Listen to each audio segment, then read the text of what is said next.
Hello, it's Keith here and this is lesson 6 of the YQuest series. We're going to be looking at the platform-specific code of the Amstrad CPC version. Now all the versions share the same multi-platform code, but there is a small platform-specific module that handles the graphics routines, the keyboard and the main loops that will use that multi-platform code to build the full game. So here's the Amstrad CPC version here, you can see it. I'm just got to use my joypad here to control it, and you can see here that we've got the same game as on the other systems. And it's in 4-color on this system, and I'm terrible at it like on all the other systems. So, you know, perfect port, hopefully. So we're going to go over this code today, and we're going to see how it works. So let's just close this out here. And let's go over to the code window. So, of course, you can download all of the code for this and all of the sprite files from my website in the sources 7-zip. We're going to go over the CPC version. Now, the start of the code here, you can see we've got some symbol definitions. Some parts of the multi-platform code need to work differently depending on the screen size. So we're defining the screen size with a bunch of variables here. We're then defining an area of memory for the variables. Now, because the game works on some ROM-based systems like the Master System, we have all of the variables in a single RAM area, and that area is defined by this here. So it just needs to be out of the way of the screen, out of the way of the program code, things like that. We're then defining a link to the operating system call to clear the screen here, because we're going to need to do that in various places. And our main code starts here, and I'm starting at org 100 for this example, because that's the way my build environment is currently set up. Now, first thing we're doing here is we're using the system call to set the screen mode to screen mode 1, the 4-color mode, and then we're going to load in a palette. So we're using BC32, another system call, to set palette number A to flashing colors B and C. We don't want any flashing colors, so we're setting them both to the same color, and we're loading these in from palette, and you can see that all the way down here, and these are the palette colors in the standard format for the Amstrad CPC. So 26 is white and 0 is black here. Now, as well as that, we're setting the border color, and we're setting the border to blue here, just so that we can see the play area nice and clearly. And that's the end of the code to initialize the screen. Now what we're going to do, set our starting number of lives, clear the level number, and clear the player sprite, just so that the game is ready to start with. We're then going to silence the sound and clear the screen. Next, what we're going to do is we're going to show the title. Now, the title image is in the common code because it's shared between systems of the same screen size. Each of the bytes in the title will be a single tile number, a single sprite number rather, and we're loading that in here. If it's non-zero, then we're going to calculate the sprite address with some code we'll see later. Then what we're going to do is we're going to convert the XY position of the tile into a byte position. Now, there are 4 pixels per byte, so there are 2 bytes per tile horizontally, and vertically there's 8 lines. So we're shifting B to the left once, which is the X position, and C to the left 3 times to multiply the Y line by 8. And then we're running the show sprite routine, which will show the sprite we selected here to the position we calculated here. We've already calculated the address of the sprite, so we will be ready to transfer that there. We're then just repeating until the screen has been all drawn. So that will show our title screen. We're then showing some text messages to the screen, the press fire message, the URL for my website, that's very important. And then we're showing the high score. We're using BCD show to do that. That's from my multi-platform code. We've covered that before in the multi-platform series, and it was used by Grimes Z80 in the past. Okay, so here's the start of the level code. We wait for the fire button to be pressed, clear the screen, center the player again, and then we initialize the level from the level definitions. Now this is all in the multi-platform code, so we're not going to see it here. Next, what we're doing here is we've got a little loop. This is going to read in from the joystick and remember any key press that was pressed during that loop. Now we're using the firmware call here, which returns in this format. So BB24 is doing all the work for us here.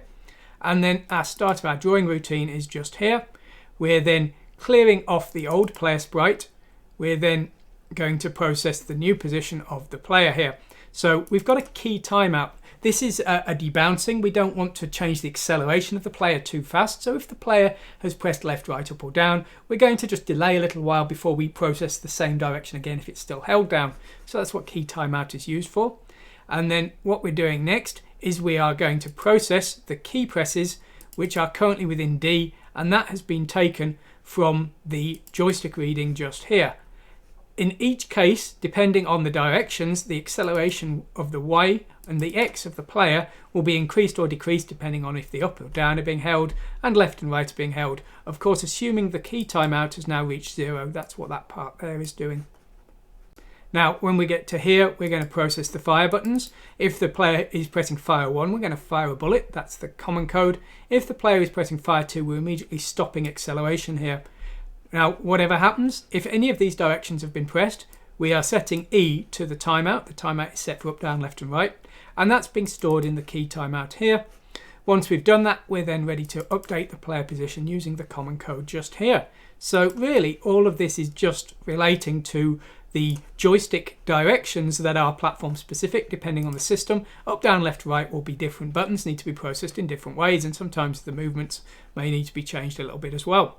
Okay. Now, after that, we've then got some routines to handle our sprites. Now, our characters or our font are also sprites. We're using a sprite font. So what we're doing here is we are calculating the memory address of the font. In this case, the font is a separate address pointed to by font data. There's no characters below space, so we have to subtract 32. We multiply the character we want to show by 16 because there's 16 bytes per character. That's 2 bytes wide and 8 lines tall, so 16 bytes in total per character. And again, we are just multiplying the Y position by 8 and the X position by 2 to convert the XY position in cursor X and Y. Cursor X is the byte after cursor Y, so we're loading them both in together there. And we're just doing that. And then we're using our show sprite routine to do the work of actually showing the sprite. Now we've got another sprite routine just here. And we've got do get sprite object here, which will read in the sprite number from a object that was passed in IX here. So that's then calculating the memory address of that sprite. This one is just directly showing whatever memory address it was given, but this one is calculating the memory address. Whatever happens though, we're getting to here and we're loading in the XY position from the current object, calculating the screen position, and then we are looping here, drawing the sprite to the screen. And this is basically taken from the simple series, the bitmap drawing routine. That's what that's taken from. And we've got a blank sprite routine just here as well. Okay, so that's what those are for. Now, when it comes to calculating a sprite address, we're using this get sprite address routine here. And what we're doing here is effectively multiplying H by 16 here, and then adding that to the offset sprite data, which is the bitmap data for the characters and things, the bullets and what have you. And we're also adding the sprite frame because we have 4 banks of information there. Now, because there are 16 sprites per bank, we're just needing to add that to the H of the HL address, and that will effectively switch between the 4 blanks and give the 4 frames of animation there. After that, we've got a get screen pos routine. This calculates the memory address. We've covered this before. That was in the bitmap simple series, so please take a look at that. As is get next line. They're unchanged since that previous series, so please take a look at that.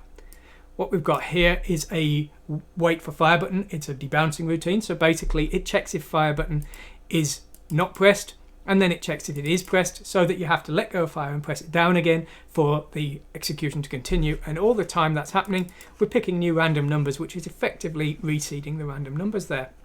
Okay, so that's basically all our code. We've got the common code here, the multi-platform code, and some common stuff from my other tutorials. Chibi sound, which is the sound driver, show decimal and binary coded decimal, which are just handling displaying the numbers on screen. Here's our 4 banks of sprites here for the 4 frames of animation. And here's our font, which is for the bitmap font, which is in the same format as the sprite. And then finally, we've got our palette data here. So there we go. So I've gone over that fairly quickly. As I say, the code is pretty simple, really. There's not too much in the platform-specific side, and that's intentional because we want to make as much code multi-platform as possible so that we can port quickly to new systems. I actually managed to port the Spectrum Next version in just half an hour of my live stream last week, which was a bit of a surprise. I thought it'd take a little bit longer than that, but it didn't. So that's the benefit of having platform-specific code, and the vast majority of what you've seen there, if you've seen the bitmap series, you will recognize it from the joystick super simple example where we added joystick routines and moved a smiley around, and the reason is this was based on that series. So there we go. Anyway, I hope you've enjoyed this. I hope you found it interesting. If you have, please like and subscribe. It helps out with the YouTube analytics and helps other people find my videos. And also go ahead and go to the website and download all the versions of YQuest, and you're welcome to mess around with it and make something hopefully better than I managed. Anyway, whatever you do, I hope you enjoy your programming, and I wish you all the best with your programming endeavors. Thanks for watching today, and goodbye.